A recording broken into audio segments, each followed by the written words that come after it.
bum bum bottom bum bum bottom bum bum bottom bum bum bottom bum bum bottom bum bum bottom bum bum bottom bum bum doobie doobie da da da doobie doobie da da da doobie doobie da da da bum bum bottom bum bum doobie doobie da da da doobie doobie da da da doobie doobie da da da bum bum bottom bum bum bottom ba da da ba da da ba da da ba da da ba da da ba da da ba da da ba da da ba da da ba da da ba da da ba ba ba doobie doobie da da bum bum ba da.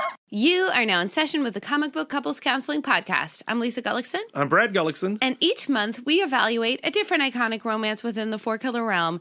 But in this episode, we are in the trenches of our creator corner, talking to the comic book legend, Garth Ennis, about his upcoming battle action special from 2000 AD Comics. I know, we may be talking a little Hawk the Slayer as well. Oh, yes, we are, Lisa. Wait, hold on a second. Did you say Garth Ennis is on Comic Book Couples Counseling? I absolutely did. I also think that it's weird. I think that's insane. What is going on this year, 2022? Last week, Scotty Young. This week, Garth Ennis. Unplanned, unexpected, but oh my God, you should have seen us when that email came through. Our heads exploded. You have to understand, like, you know, I left comics in high school. Clone sagas with Spider-Man, onslaughts, it just like I just faded away.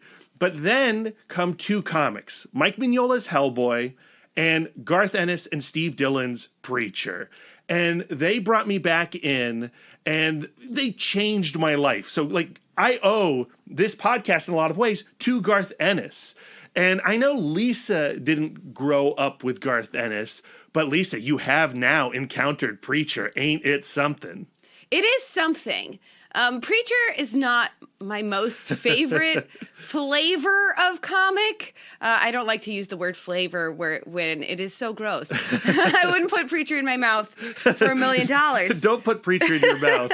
But I have now read his war comics. I loved Sarah. Oh, Sarah's so good. I've read the first issue of The Lion and the Eagle, and I am already so in.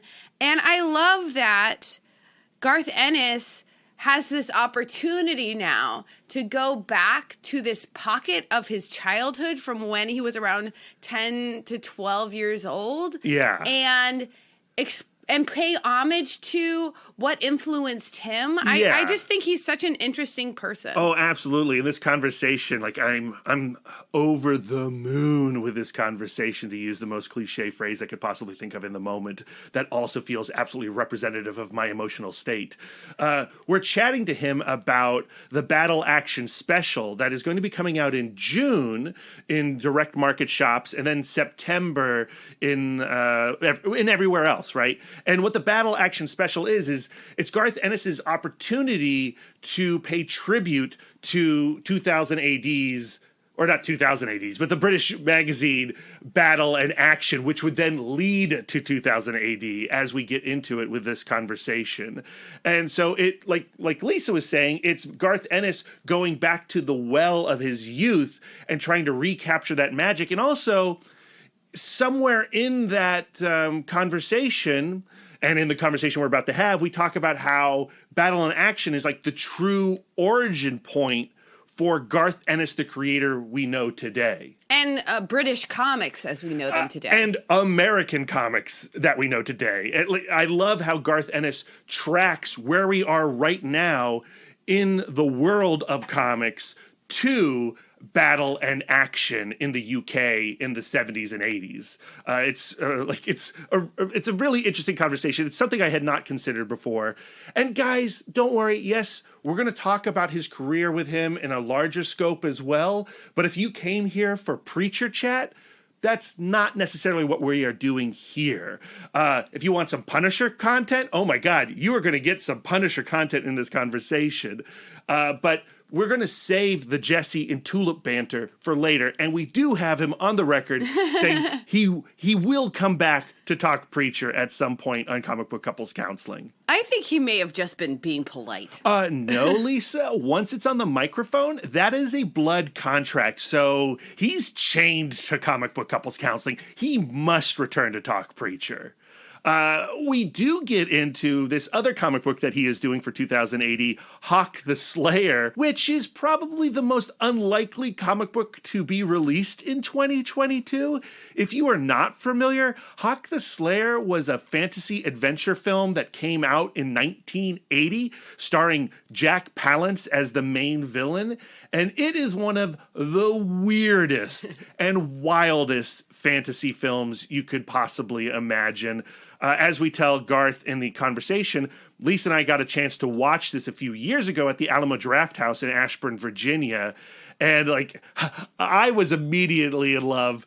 But again, Lisa, maybe you didn't connect. And maybe in this conversation, I say maybe that you are a great Hawk the Slayer lover, and you gave me this look when I said that, and you're like, now you're just lying to Garth Ennis.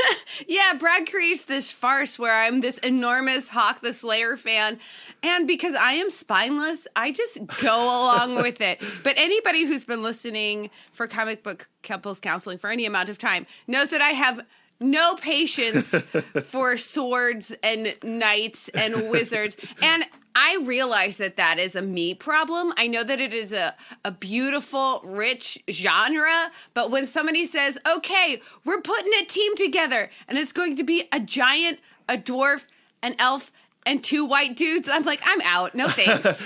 You know what, though? My memory of you watching Hawk the Slayer was that you did have a good time with it because it is so weird. It is so weird. And the fact that this is like the piece of media that Garth Ennis has latched onto, he's made it his personal mission to go from publisher to publisher and say that he wants to add to the Hawk the Slayer franchise. Yeah. So, and we've read the first issue. The first issue is illustrated by Henry Flint. I really, really liked it. I could not remember that I had seen the movie until I had read, there's like a recap that opens up the comic, and I'm like, this is familiar.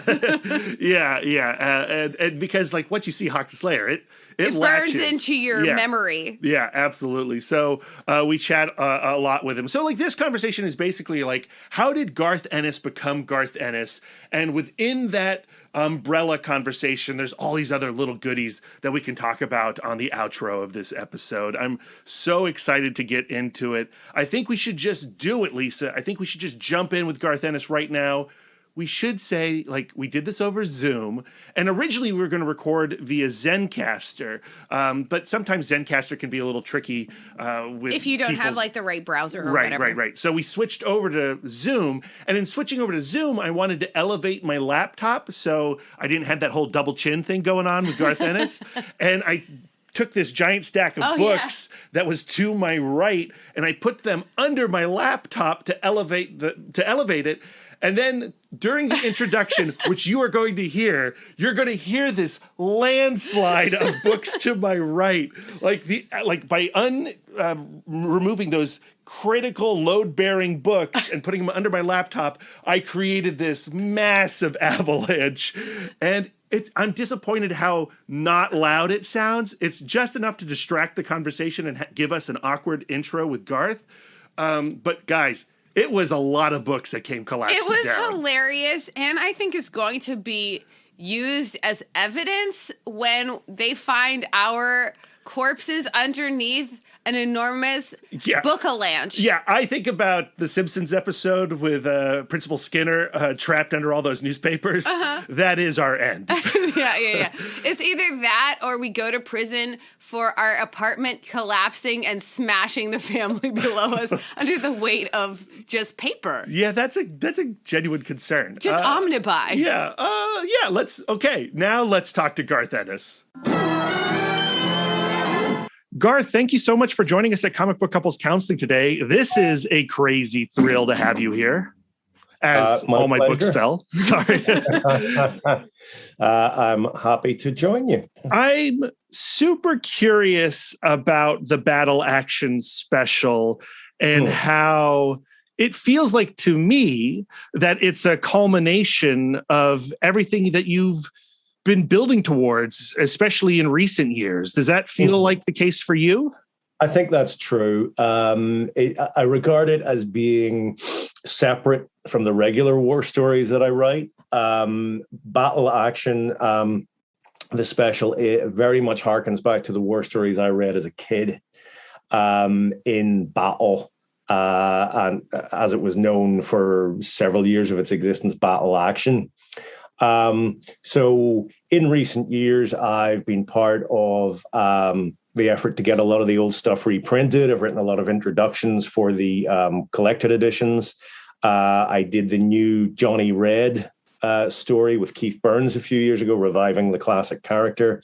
And then a couple of years ago, I wrote stories for the Battle and Action specials that Rebellion put out, which really led directly to this. And does it feel like you are like linking back into the origins of yourself as a creator? In a way, yes. I've often said that it was my enjoyment of war comics as a kid that led me to an interest in military history once I discovered, as every kid reading war comics does, that these were actually stories based on reality, on things that real men and women had done. So I read military history, have an interest in that. And then, of course, once I start writing comics, it's not too long before the whole thing comes full circle and I'm writing my own war comics. So yeah, this is sort of back to the beginning for me, as it were. But to me, it seems like what you read in Battle kind of set the tone for your entire career, because even though there is always a theme of like war and ex-military in your comics, and there's always the underlying message that the real problem is the system that takes people and manipulates them into fighting battles for ideas that are not exactly what they're there for. Yeah, I think that's true. I mean, that's in the classic battle stories. Most obviously, Charlie's War by Pat Mills and Joe Colquhoun, where you have a young guy. He's only 16. He's idealistic, and his idealism is really exploited by the establishment of the time, and he finds himself in the British Army fighting in the great meat grinder of the Western Front. Later, you have Johnny Red, which is where we see the Second World War battles on the Russian front, where human lives are essentially spent like loose change. Life means absolutely nothing. The protagonist, Johnny Red, goes from the class-conscious, class-riven United Kingdom, where working people get the bad end of the stick. You can swear on here, by the way. Shit end of the stick. To the workers' paradise of the Soviet Union, where blood means nothing and millions of people die in this cataclysm, this confrontation between fascism and communism. So yes, that aspect of things has always been there. Battle is where I first learned about that. When you were reading Battle, like, did you feel like you were reading something that was controversial or contrary to the mainstream take on war history? Not at the time, because I was 8 years old when I began reading Battle. It seemed to me just like an exciting adventure war comic. Something did start to seep through when I was reading Charlie's War, because that strip really is unique among war comics, certainly of the era. That strip goes out of its way to show you that there was something terribly wrong here. Very early on in Charlie's War, the Battle of the Somme is about to begin, and the troops are told it's going to be a walkover. The Germans will simply be devastated by the artillery barrage, and the infantry can walk through no man's land and take their objectives. Of course, it's an absolute bloodbath, and you get these horrific scenes of soldiers charging across no man's land with hundreds of corpses at their feet. I think one guy says something like, "If hell is worse than this, I'd better start mending my ways." And so it scenes like that, and another scene set towards the end of the first day of the battle, when I think the British had lost 20,000 men and twice that wounded, where there's a roll call of the platoon. And as the names are called out, people have to shout "dead," either "here" or "dead" if their friend is dead.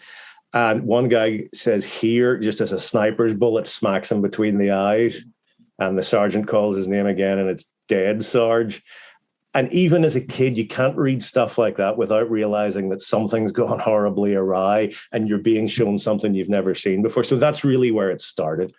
Yeah, it's interesting how growing up, my grandfather was at D-Day.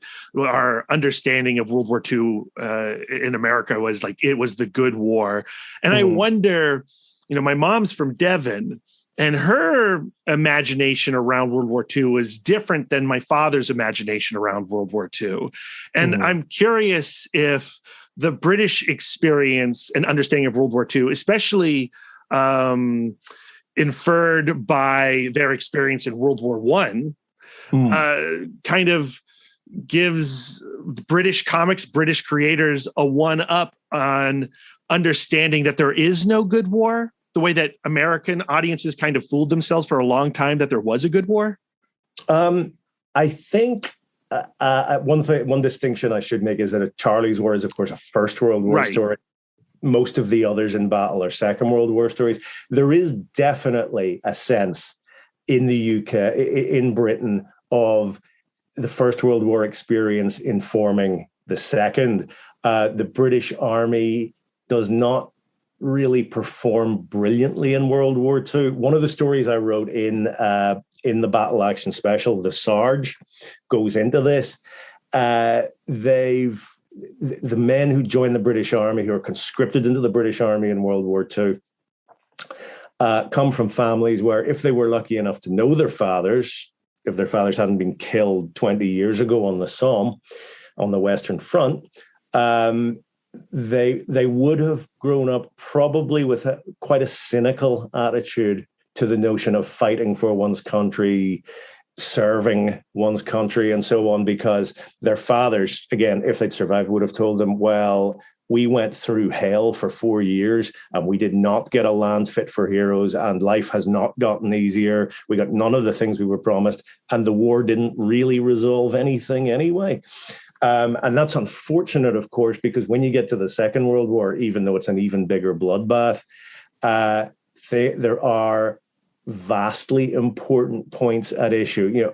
Are we going to be a fascist or a communist totalitarian state, or are we going to continue as a reasonably free democracy with all its flaws? That's the one where fighting to the finish suddenly becomes horribly necessary. Yeah.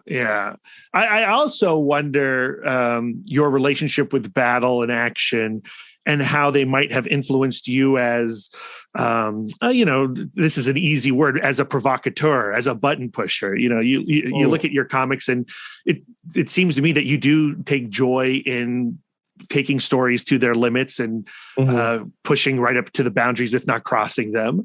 And that is part of the mythology around battle and action as well. Yeah, that's an interesting take on it. Battle, and especially action, of course, exist because at the time in the mid-70s in British comics, there's an understanding that kids can see far worse, far more extreme material on TV.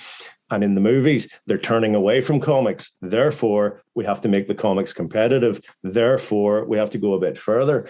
And battle, and especially action, which goes so far it gets withdrawn from sale, and 2000 AD are a big part of that. Now, I would say that rather than being deliberately provocative what they taught me, what I took from them was just really the notion of taking the story where it's supposed to go. As a kid, I didn't know that I was being shown something with that agenda behind it, with that push the envelope tendency. I just thought this is what comic book stories were supposed to be like. 2000 AD was my first ever comic, Battle my second. So as far as I was concerned, this is how you did it. You take the story where it's supposed to go. That, I think, more than any kind of deliberate button pushing, is what I learned from those comics. Yeah. And now do you feel like what you're doing by continuing these stories, is it something of an homage? Are you just adding to the legacy of it? Like, and how do these stories serve today's audience? It's a variety of things. I mean, there's the sheer enjoyment of writing these characters that I grew up reading. But I do have an agenda here, and it's essentially to get some recognition for the comics, and especially for the writers and artists and editors who produced them, who did all this amazing work and who perhaps aren't as well known today. Action was folded into Battle after a year. That was in 1977. And in 1987, Battle was cancelled anyway. So for the past 40 years, roughly 35, 40 years, these comics haven't existed and their legacy has faded. That's why I was so happy to be part of the effort to get them reprinted, to see, so that people could see Charlie's War, see Johnny Red and Darky's Mob and all the rest. And the Battle Action special in this context adds to that effort, because it makes the characters visible again and it gets the writers and artists a bit of recognition. American audiences are probably aware of Pat Mills from Martial Law, and they've heard of Judge Dredd, so they may know John Wagner. But guys like Jerry Finley Day, Tom Tully, Alan Hebden, artists like Mike Dory, John Cooper, Joe Calhoun, Mike Western, they're largely unknown, and I'd like to do something about that. And this is part of the effort to do that. Where did that desire come from? This desire to like uplift the creators who helped you and your imagination growing up? Well, I suppose partly a sense of a debt to be paid, and partly looking around and seeing, well, everyone else gets this. You know, the writers and artists who created the classic Marvel and DC comics are, rightly heralded as having done so. 2000 AD, of course, so many of the writers and artists of that are well known, from Dave Gibbons to Alan Moore to Mike McMahon to Brian Bolland. But it seems to me that in this little corner of British comics, we have a lot of underdogs and forgotten heroes. And I really felt the need, I suppose, to do something about that. After all, Battle is where it started. Battle was the first of these comics. It was launched in 1975. Now, if it hadn't worked, if it hadn't been a hit, they couldn't have done Action. And if they hadn't done Action, there'd be no 2000 AD. And that means that you don't have that revolution in comics that comes along in the late 1970s. And that means you don't have this generation of great British writers and artists who form this massive injection of talent into the American industry in the 80s. The rest is history. And I would like to draw people's attention to the starting point of all this and say, this is where it began. That's an awesome parallel that I had not really traced back to Action. Like the Action leads to the British new wave in American comics. That's fabulous to think about. It's really Battle. Action at this point sort of lives on its reputation. It only lasted a year, and it has this kind of bad boy rep because it went too far and got banned, and then it neutered and returned to sale, and then the sales were just so poor because, of course, people had been promised and had been enjoying this incredibly bloody, action-packed comic. What they got was this sort of watered-down version of it, so it was gone not long after that. But it is important to note the contribution of action and the injection of talent and new characters that Battle got as a result, which is a big part of the Battle Action special, to celebrate that moment when the two become one. And you have all these guys working, just doing some of their best work. In preparation for this conversation, Lisa and I have been reading a bunch of your recent war comics. We went back to Sarah, Out of the Blue, the stuff you're doing with Aftershock. You also just released The Lion and the Eagle. Right. The first issue just dropped here. And I feel like, again, as Lisa pointed out, your relationship with war has been there from your earliest comics. You can see it in Preacher, absolutely. But it feels like it has greatly evolved. And I feel like Sarah was a little bit of a turning point for where you are now in your comics writing. Do you feel like that's true? I would see, Sarah's one of my favorites. Absolutely. I think that one worked out great. But I do see it as more of a step along the road than a turning point. You've got, if you consider the War Stories series that began at Vertigo and went to Avatar, that's about 20 years ago. Battlefields at Dynamite, and then some of the titles you mentioned. I feel like it's been more of an evolutionary process, really. And Sarah's just a particularly successful example, but it is one of my favorites, unquestionably. On that line of thought, I also think back to Frank Castle and The Punisher. And what I liked so much about that series is how you showed what his experience on Vietnam and how that poison's maybe too strong of a word, but how it imprinted itself on him as a person and how it led to his philosophy as this vigilante. Yeah, he's drafted for Vietnam. He becomes a soldier. He finds out that he's good at it. Then he gets a taste for it. Then he goes essentially too far. And it becomes obvious that circumstances are going to conspire to make this not just a tour of duty, but his life. I should say, there's going to be another Punisher, presumably later this year, a Vietnam story that will kind of join the events of the Nick Fury series. Oh, yeah. Gone by with Bourne. So you'll find out what happened in between and how he ended up at Firebase Valley Forge, and how it might not be what people are expecting, because Frank's competency becoming almost enjoyment of combat is not a straight line. And it wasn't perhaps as inevitable as people might think, but you'll see that in the story. Oh man, that's super interesting to me.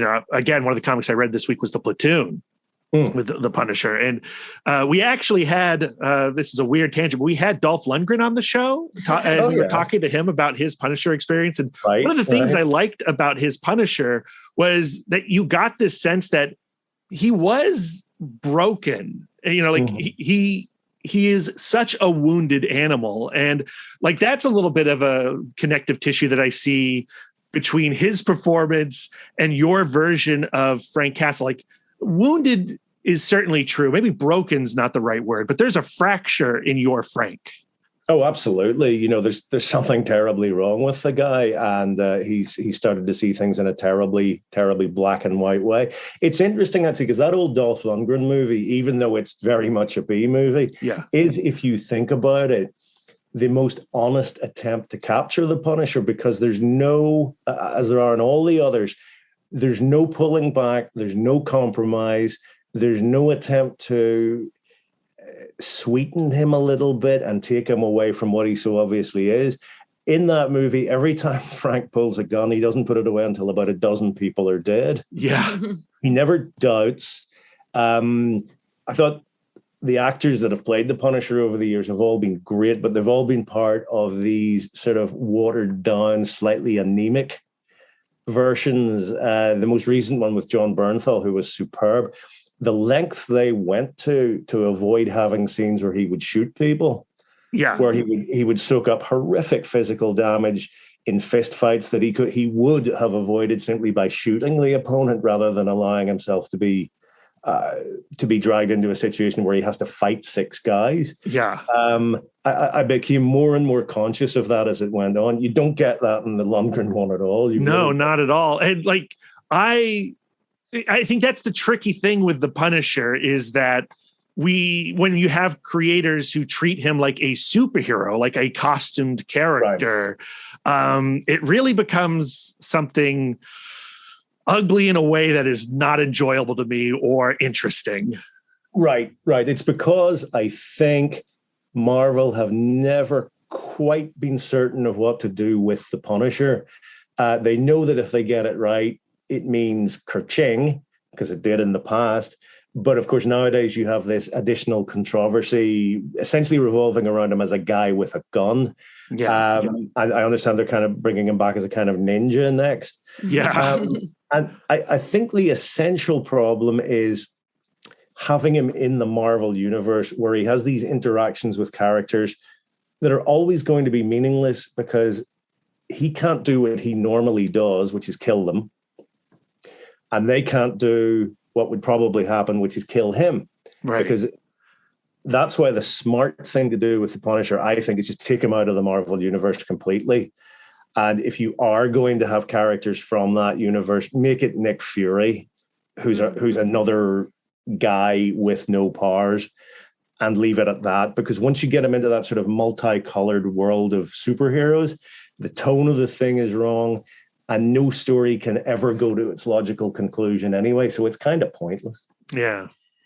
Like one of my like pop culture pet peeves is the use of a traumatized soldier as a shorthand of like, this is an individual who is capable of terrible things, who is angry, who is broken. And what I think is so different about your stories and your war stories in particular is that there is more justification to the jadedness.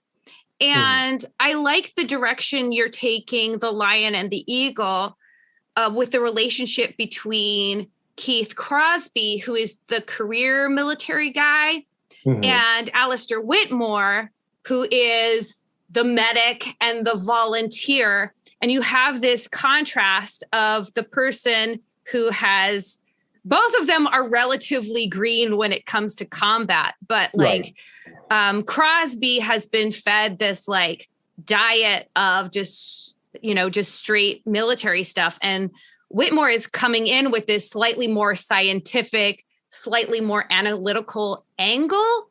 And I'm very interested to see where their relationship goes.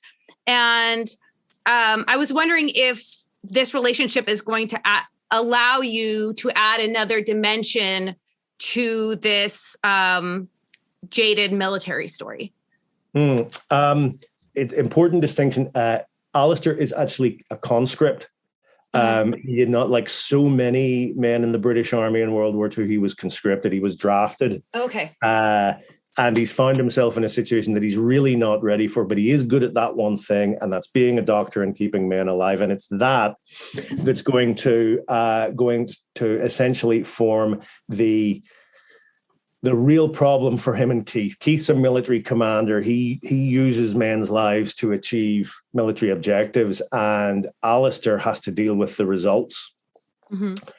And you'll see as the story goes on and things get darker and worse, this is what actually happened in real life. In fact, the British are faced with this terrible dilemma of what happens when if they have to deal with wounded men who they can't take with them. Yeah.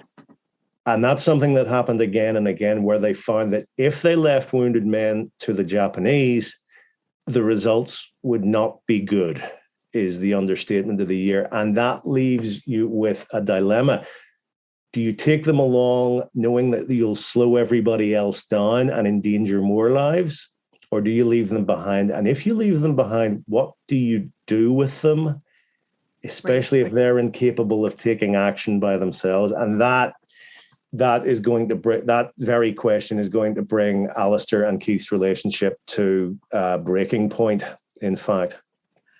I love your use of the mute donkeys as like the symbol of Keith's type of naivete, where he doesn't think to the next step of the donkeys don't bray. Well, these just are non-braying donkeys. You know, he doesn't think about, well, how do they get it so the donkeys don't bray?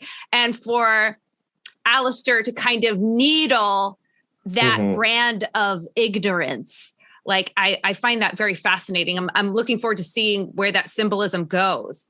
Yeah, as well as the symbolism, you'll also see that particular misunderstanding, once word spreads, begins to dog Keith's heels because everyone finds out about it and everyone starts making fun of him for it. And it's also just a little injection of humor into the story, because by the end of it, that story, I assure you, will have needed a little bit of humor. Just slightly. But it's like it's like the ridiculousness. Like it just like that kind of humor underscores like the ridiculousness of what human beings at war are doing. Which is what Garth has done since the earliest comics I've read of his. Yeah.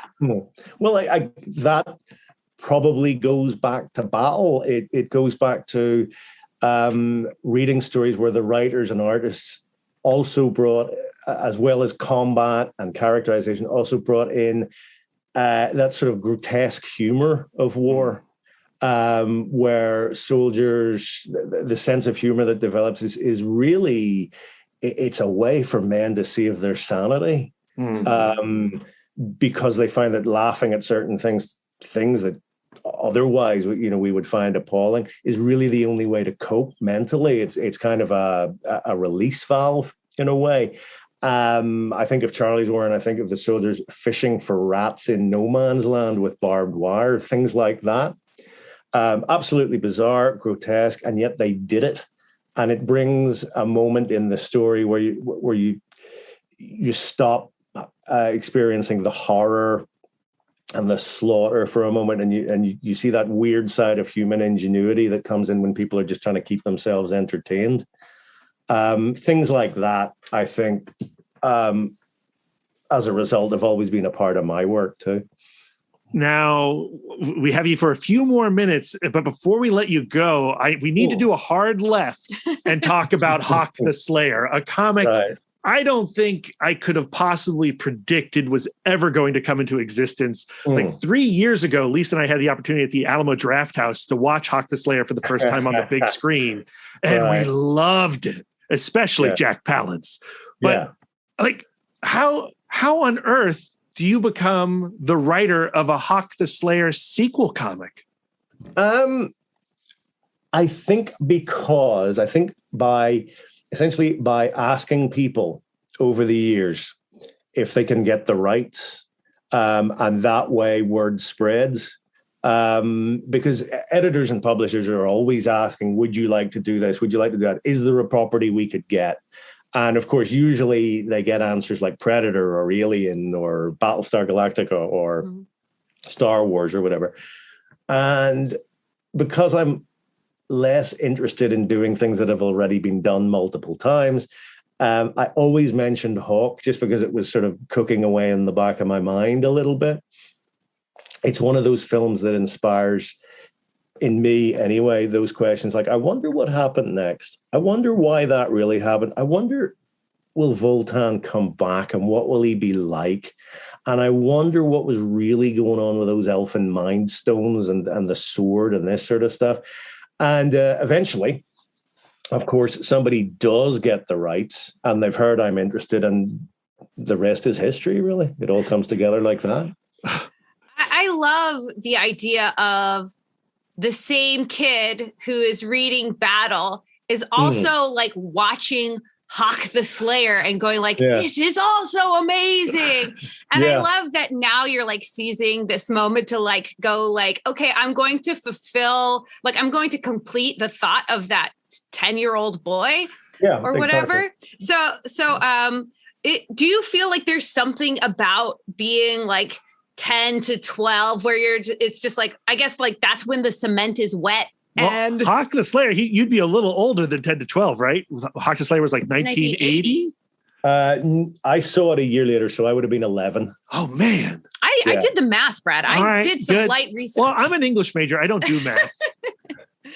But, yeah.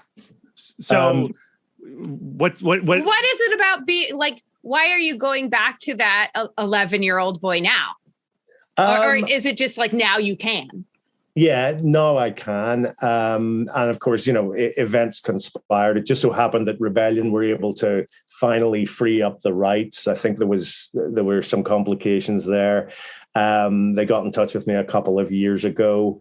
As for why I like Hawk the Slayer, I think it's a case of having seen it at just the right age, being able to enjoy it, as a kid, but also perhaps on the level intended. And over the years, the perhaps large portion of cheese that accompanies that film, engendering rather than disdain, kind of a fondness for it. That can happen sometimes. It depends on when you first saw the movie, depends on your frame of mind.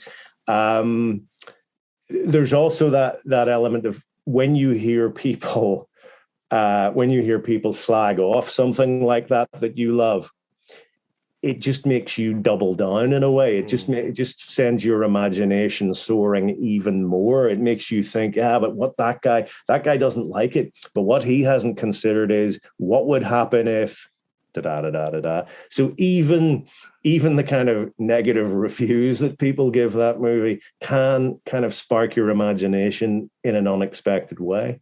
Amen to that. That's how I feel about the 2019 Hellboy film. Like when people crap on that movie, I just dig my heels in it. I say I love it even more. Well, Brad has never stopped being a 10 to 12-year-old boy, so. That's true. That's true. Well, yeah, I mean, we all have those movies, don't we? We all have those ones that movies, comic books, TV shows, novels, plays, doesn't matter. Even if the writers, the creators themselves have disowned it, it doesn't really matter, because on some basic emotional level, you hold on to your original response to that film, and you don't care what other people say. And you don't care even what the creators of the story say. It's what it means to you that counts. Yeah, absolutely. And you read the first issue of Hawk the Slayer, and you can feel your fondness for it. And the way that you end that comic with a particular character, you're like, oh, Garth really likes that character, and I love that. Yeah, well, one of the strange aspects of Hawk the Slayer is how much, first of all, how dangerous the heroes are, and how perfectly happy they are to employ violence. Do you mind if we pause this for 1 second? Sure, go ahead. Yeah, not a problem. We're gonna, after this, we'll do like a quick wrap up.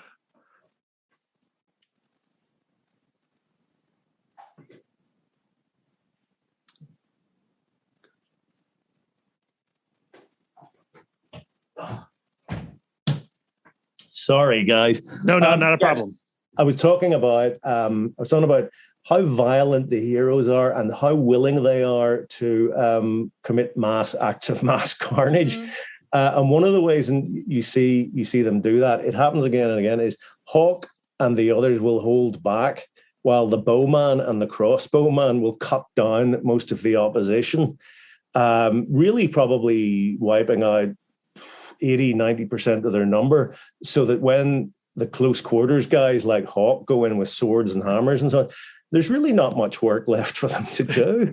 Yeah. So there's this sort of, there's the logic of firepower, you might say, is employed, and that's what the character you're talking about really exemplifies in the scene that you're talking about. Yeah, so good. I loved it. It definitely was like, I need issue 2 now.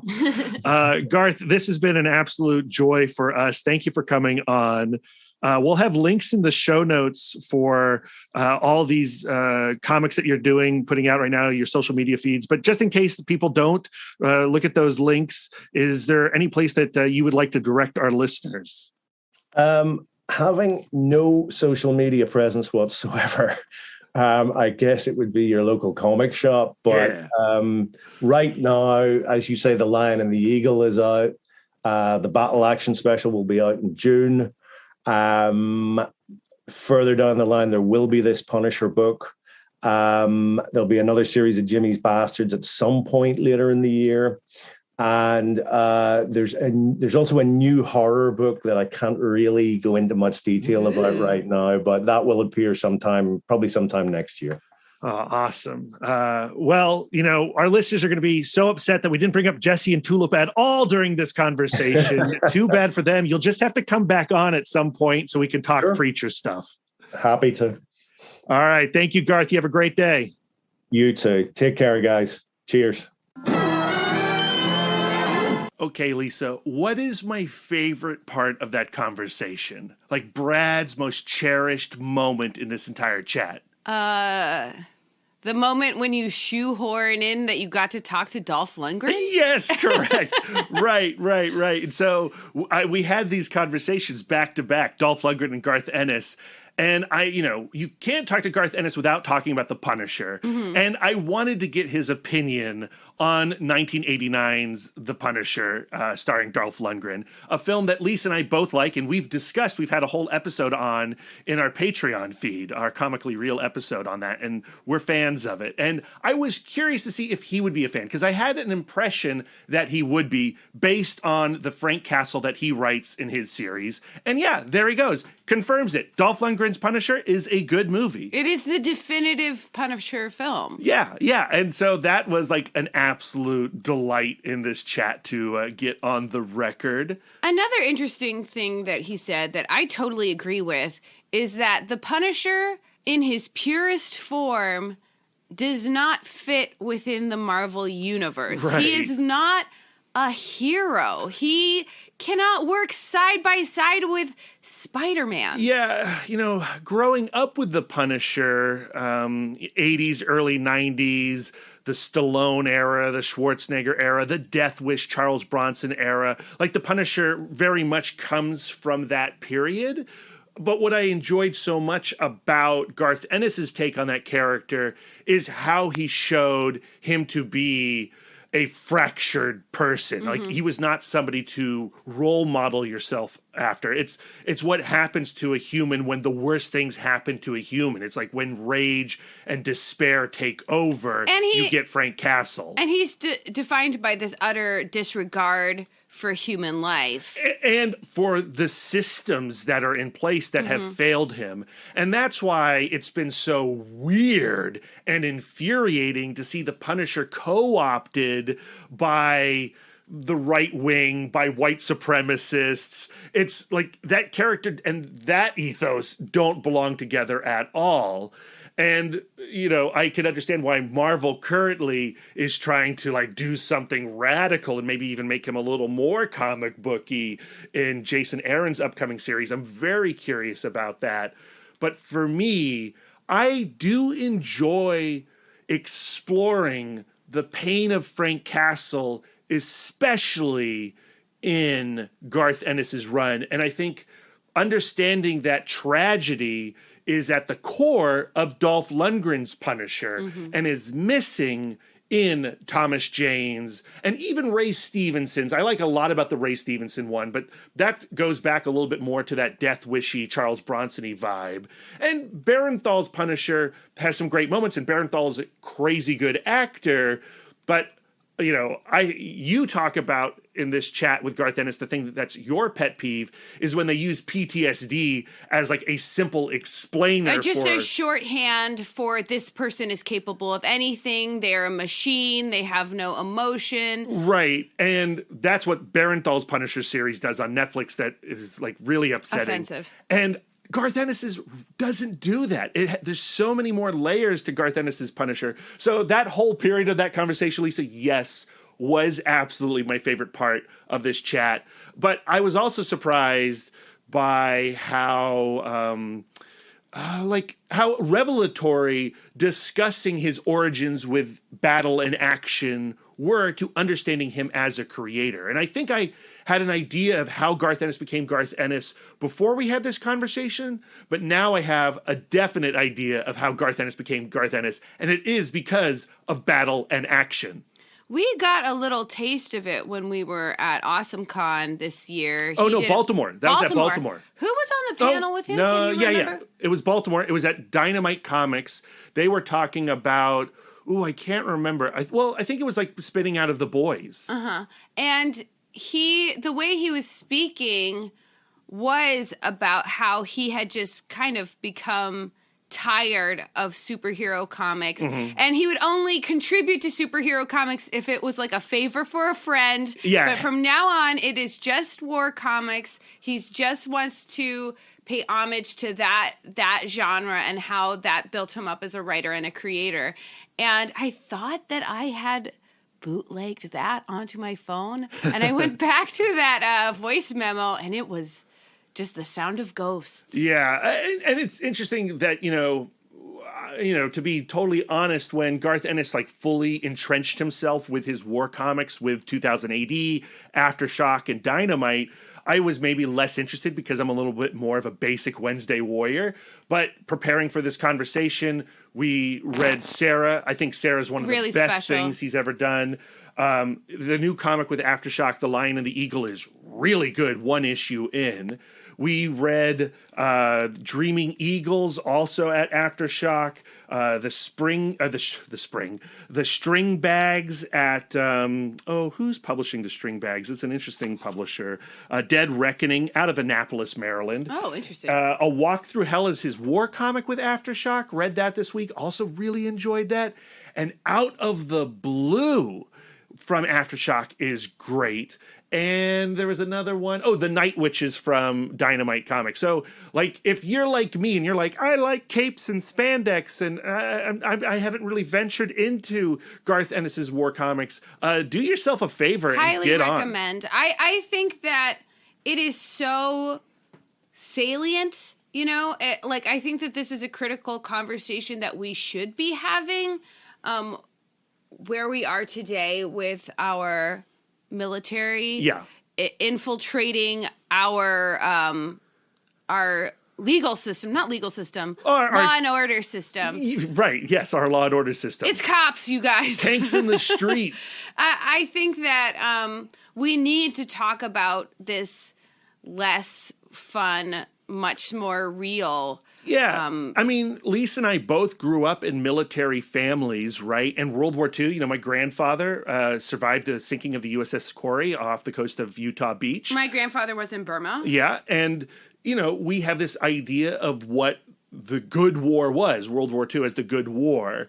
And when you actually go back and you listen to these stories and you talk to these men, the few men that still remain, you realize there is no good war. And I think that Garth Ennis, being a Brit coming from Northern Ireland, has a very different idea of what World War II was because of the British experience in World War I, which was far more devastating than the American experience in World War I. And I appreciated everything that Ennis had to say about that in this chat as well. And what he has to say in these comics, too. Like, he talks about the systemic evil that is operating war in all of these books, and it's incredibly engaging.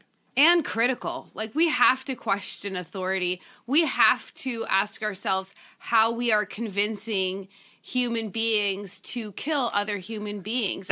It's important. Human beings that are often 19 years old, sometimes younger, a little bit older. Underprivileged. Yeah. So seek out all these comics that we just mentioned. Certainly be on the lookout for Battle Action coming out in June, and then in September everywhere else. It's 9 new stories from Garth Ennis. He's got this crazy cadre of artists that he has assembled. We're talking people like Kevin O'Neill and PJ Holden, the usual suspects, but some surprises there as well. Keith Burns, oh my goodness, they're doing the Johnny Red story together. That's going to be really, really interesting. I'm excited about this. I want to get my hands on it. And then Hawk the Slayer, We've read the first issue. It is very much a love letter to that film. If you have not seen Hawk the Slayer, you can watch it on Prime Video. It's like a $3.99 rent. The Blu-ray from Britain is also dirt cheap, and I believe it is region-free, just like the Australian Punisher Blu-ray. Both of those, go grab them. I think they're like $10 a piece. Brad, you also forgot to mention that Battle Action has Chris Burnham, who's our best friend, our Comic-Con buddy. That's right. Yeah. We had a great time with Chris Burnham once at the San Diego Comic-Con, and he is doing art for Battle Action. Kevin O'Neill and Chris Burnham doing Garth Ennis War Comics. If you don't buy Battle Action, you are crazy. Do you know what else is crazy? What? Our long-awaited return to Saga has been right around the corner for like weeks. Yeah. I mean, we've had some issues, and those issues have not just been radical creator corners just dropping into our lap. I had a migraine last week. Lisa has a migraine this week, so we weren't able to record our Saga episode yet, but it is going to happen next week. I feel very confident that is the case. We are returning to Marco and Alana. Our new season of couple sessions begin with Saga by Brian K. Vaughan and Fiona Staples, Volume 5 next week. And we are using Helen Russell's How to Be Sad as our relationship guide. And I really do think it is going to be something special. Once again, in the show notes, I will have links to our first 4 Saga episodes that we did way back in 2019. They were our second couple? They were our second couple. We were using Men Are From Mars, Women Are From Venus. Our style was a little rough. We were still working it out. I just recently re-listened to those episodes, and oh man, I was cringing it up. I can tell you, Lisa, that we've also had several other listeners check out those episodes and have sent us very kind messages about it. So don't beat yourself up too much. Actually, just last night, Jesse James messaged us over on the Patreon Slack feed that he was tearing up, enjoying those comics so much and those conversations so much. We love to make people cry. That's it's like our our number one thing. Yeah. So if we didn't make you cry this week, we are going to do it next week. Marco and Alana. I think we can actually apply a lot of our conversation about military comics to Saga, considering that both Marco and Alana are military, ex-military rebels. And, old soldiers never die. They just take fate away. Yeah. Okay, Brad. Where can our listeners send their words of affirmation to you? You can find me on all social medias at MouthDork. If you have words of affirmation for our logo, you can send them to Aaron Prescott at A Cool Hand Fluke. And if you have some words of affirmation for our radical banner art, send them over to Karen Charm at Karen_X-Men fan. Lisa, where can our listeners send their words of affirmation to you? I am always accepting words of affirmation at Sidewalk Siren on Instagram and Twitter. Though right now my phone is broken. So I can't, the top half of my phone is no longer touch sensitive, which made using it really annoying. It's time to get that thing replaced. If you'd like to spend more quality time with us, you can subscribe to us on Podbean, Stitcher, YouTube, Google, and Apple Podcasts. If you'd like to get exclusive, you can join our Patreon, where you'll get more content, including weekly bonus episodes. If you'd like to reach out and touch us electronically, you can email the podcast, cbccpodcast@gmail.com. You can visit our website, comicbookcouplescounseling.com, or follow us on Instagram and Twitter at CBCC Podcast. You can give us the gift of 5 stars on Apple Podcasts. And if you'd like to do an act of service, why not write a review of the show while you're there? We are fluent and receptive in all 5 love languages. It really warms our hearts and helps the pod. So until next time, friends, keep your love tank full. And your psychic rapport open. Doopy doopy.